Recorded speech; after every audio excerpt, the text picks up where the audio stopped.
ముందు నిలబడి అబద్ధం చెప్పలేనే, నా అద్దం అంటే నువ్వే మరి ఈ నిజం దాచలేనే.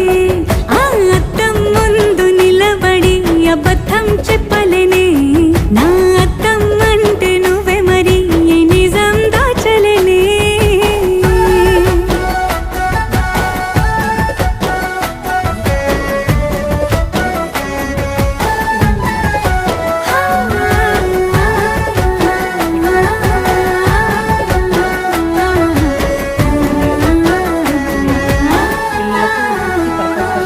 నీకు నచ్చిన సంగీతం ఏంటి? నీ చెప్పుల సవ్వడి. నువ్వు మెచ్చిన నగలు ఏంటి? వంపున ముద్దు తడి. నీకిష్టమైన చోటు ఏంటి? అది చల్లని